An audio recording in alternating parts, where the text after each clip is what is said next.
اسرائیل بھر میں پرتشدد مظاہرے جاری ہیں۔ تل ابیب کی مرکزی شاہراہ کو جام کر دیا گیا ہے۔ اسرائیلی باشندے دنیا بھر میں جہاں کہیں بھی ہیں اپنے کونسل خانوں کے باہر احتجاج کر رہے ہیں۔ اسرائیلی وزیر دفاع سے استعفیٰ لے لیا گیا ہے اور نیو یارک میں موجود اسرائیلی کونسل جنرل اپنے عہدے سے مستعفی ہو گئے ہیں۔ اسرائیل میں کیا ہو رہا ہے اور کیوں ہو رہا ہے، اور جو کچھ اسرائیل میں ہو رہا ہے، کیا پاکستان میں بھی آئندہ آنے والے دنوں میں کچھ ایسے ہی مناظر دیکھنے کو ملیں گے کہ عدالت جو پورے پاکستان کو ریگولیٹ کرنے کی بات کرتی ہے، ہر ادارے کا احتساب کرنے کی بات کرتی ہے، اس کا اپنا احتساب کیوں نہیں ہوتا ہے؟ جسٹس افتخار چودھری نے ہزاروں کی تعداد میں 100 موٹو کیسز لیے کہ 2004 میں 100 موٹو کیسز کی تعداد محض 450 تھی، اور 2009 میں جب افتخار چودھری صاحب آئے تو ان کے 2 سالہ اسنا کے اندر، یعنی 2009 سے 2011 تک 90,100 موٹو کیسز لیے گئے۔ میرے سادہ سے پاکستانیوں، یہ 100 موٹو کیا ہے؟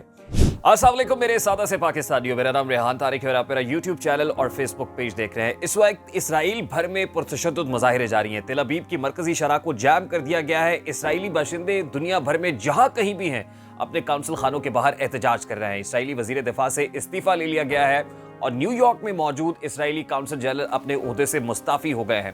اسرائیل میں کیا ہو رہا ہے اور کیوں ہو رہا ہے، اور جو کچھ اسرائیل میں ہو رہا ہے، کیا پاکستان میں بھی آئندہ آنے والے دنوں میں کچھ ایسے ہی مناظر دیکھنے کو ملیں گے؟ یہ بڑا سادہ سا سوال ہے۔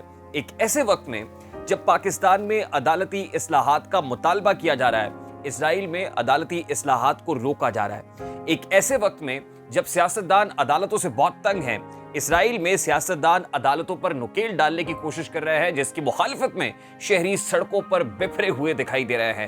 ایک کتبہ اٹھا رکھا ہے جس کے اوپر 3 لوگوں کی شکلیں ہیں، اور وہ 3 شکلوں میں پہلے بنجمن نتن یاہو ہیں، دوسرے ڈونلڈ ٹرمپ ہیں، اور تیسرے ولادیمیر پوٹن ہیں۔ ان تینوں کے خلاف سخت کارروائی کا مطالبہ کیا جا رہا ہے، اور کہا یہ جا رہا ہے کہ دنیا بھر کے اندر اگر کوئی بدترین آمر، بدترین ڈکٹیٹر ہے تو اس وقت بنجمن نتن یاہو ہیں۔ 1996 سے لے کر 2000 تک ان کا اقتدار رہا، پھر اس کے بعد 2021 تک 99 سے لے کے 2021 تک وہ اسرائیلی وزیر اعظم رہے، اور حال ہی میں ایک مذہبی اتحاد جو انہوں نے قائم کیا، اور اس وقت ان کی اتحادی حکومت اسرائیل کے اندر براجمان ہے، اسے تقریباً 3 مہینے ہوئے ہیں کہ 3 مہینے بعد ہی ان کے سارے کا سارا اقتدار کنٹروورشل ہو گیا ہے۔ اقتدار کے اوپر یوں کہیے کہ ایک تلوار لٹک رہی ہے کہ کسی بھی وقت ان کا سر قلم کیا جا سکتا ہے۔ یہ کیا ہو رہا ہے اسرائیل کے اندر؟ میں سادہ سے الفاظ میں آپ کو بتانے کی کوشش کروں گا، اور اس کا تقابلی جائزہ پاکستان کے آج کے حالات سے لینے کی کوشش کروں گا۔ اسرائیلی وزیر اعظم بنجمن نتن یاہو کے اوپر رشوت ستانی، چوری اور کرپشن کے بہت سارے مقدمات ہیں، اور ان کے سر کے اوپر یہ خطرہ منڈلا رہا ہے کہ وہ کسی بھی وقت اپنے عہدے سے ہاتھ دھو بیٹھتے ہیں۔ ایسے میں اپنے آپ کو امیونٹی دینے کے لیے، اپنے آپ کو بچانے کے لیے انہوں نے ایسی قانون سازی کی کوشش کی ہے کہ جس سے سپریم کورٹ کے ہاتھ، یعنی اسرائیلی عدالتوں کے ہاتھ باندھے جا سکیں۔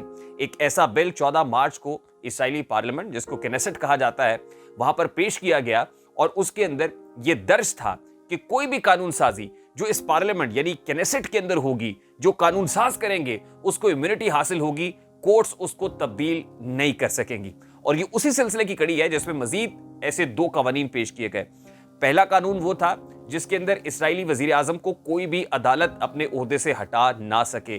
یہ بڑی امپورٹنٹ لیجسلیشن تھی، بڑی امپورٹنٹ ڈیولپمنٹ تھی، اور ایک ایسے وقت میں ہو رہی تھی کہ جب بنجمن نتن یاہو کے اوپر بہت سارے کیسز ہیں، اور عدالتیں ان کا مواخذہ بھی کر سکتی ہیں، ان کو ہٹا بھی سکتی ہیں۔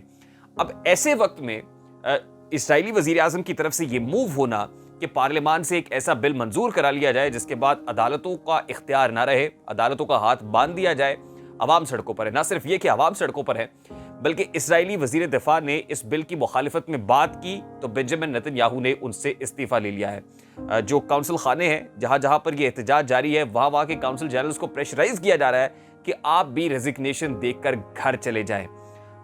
یعنی اسرائیل بھر کے اندر اس وقت ایک سوچ پائی جاتی ہے کہ قطعاً بھی اپنے سیاستدانوں کو یہ موقع نہیں دینا چاہیے کہ وہ عدلیہ کو ریگولیٹ کر سکیں، یا عدلیہ کے قوانین میں ایسی تبدیلیاں لا سکے کہ ان کو اپاہج کیا جا سکے۔ اب پاکستان میں کیا ہو رہا ہے میرے سادہ سے پاکستانیوں؟ اس وقت سپریم کورٹ آف پاکستان کے اندر پاکستان تحریک انصاف کی بڑی امپورٹنٹ پٹیشن ہے جس کو ٹیک اپ کیا گیا ہے، اور وہ پٹیشن از خود نوٹس کیس سے متعلق ہے، جو از خود نوٹس کیس خیبر پختونخوا اور پنجاب میں الیکشنز کے حوالے سے سپریم کورٹ نے لیا تھا، اور کہا تھا کہ الیکشن کمیشن آف پاکستان 90 روز کے اندر انتخابات کرائے گا۔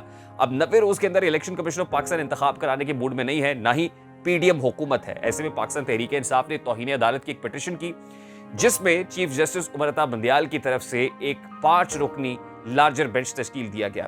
جب 5 رکنی لارجر بینچ سامنے آیا تو بینچ کی کمپوزیشن سے ہی آج کل اندازہ لگا لیا جاتا ہے کہ کیس کا فیصلہ کیا ہوگا. اس بینچ کے اندر ہم خیال ججز موجود ہیں. جسٹس عمر عطا بندیال ہیں, جسٹس اعجاز الاحسن ہیں, جسٹس منیب اختر ہیں, جسٹس امین الدین خان ہیں اور جسٹس جمال مندوخیل ہیں.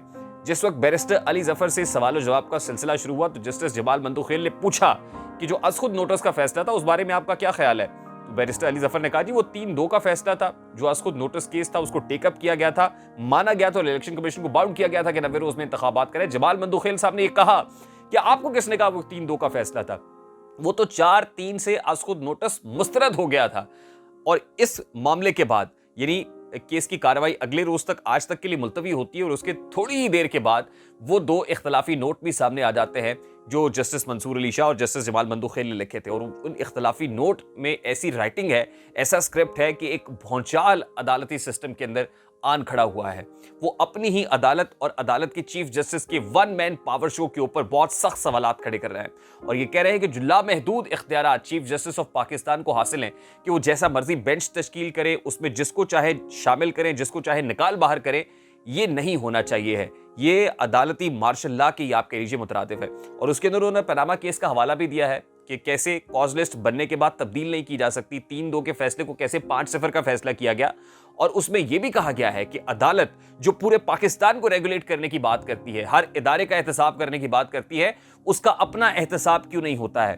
اب اس کے اوپر ایک بنیادی سوال اٹھایا جا رہا ہے چیف جسٹس آف پاکستان کے اوپر کہ چیف جسٹس کے پاس سو موٹو کے تحت لامتناہی اختیارات ہیں. تو میرے ساتھ سے پاکستان میں یہ سو موٹو کیا ہے؟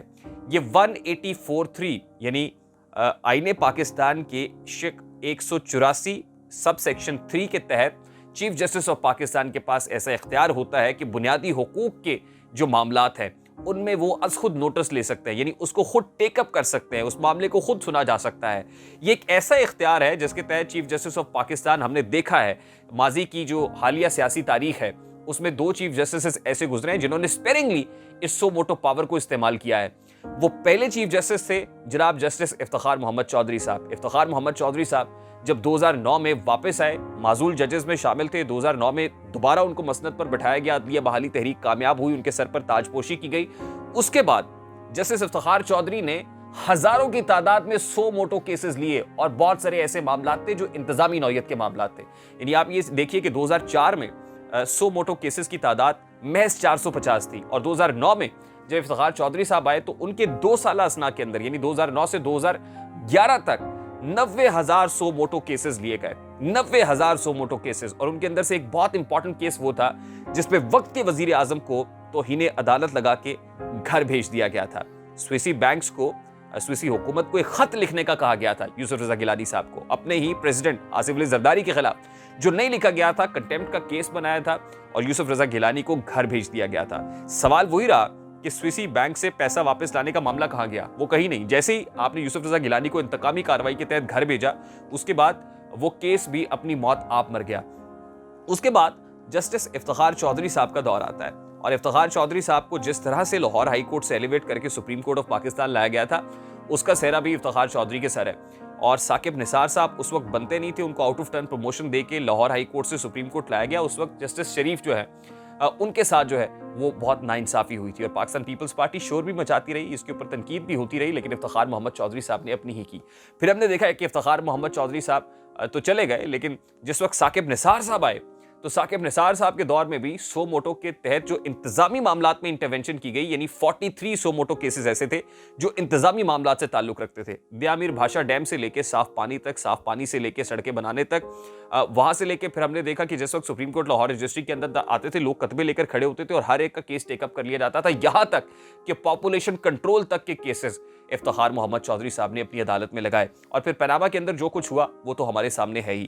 اب at this point in time جب بڑا امپورٹنٹ کیس لگا ہوا ہے تو جسٹس جمال مندوخیل, جسٹس منصور شاہ اور پھر جو دیگر ججز ہیں جن میں جسٹس قاضی فائز عیسیٰ, سردار طارق مسعود بھی شامل ہیں, وہ اس وقت عدالتی سیٹ اپ کے اوپر بہت سخت سوالات اٹھا رہے ہیں. اب یہ جو 100 موٹو کا اختیار ہے کیا اس طرح سے استعمال ہونا چاہیے جیسے پاکستان میں ہوتا ہے؟ پاکستان عدالتی نظام کے اندر 139 میں سے 130ویں نمبر کے اوپر ہے اور 1947 کے بعد 100 موٹو کے معاملے کو جو جورسپروڈنس ہے اس کے اندر ایک یونیک فیچر کے طور پر دیکھا جاتا ہے.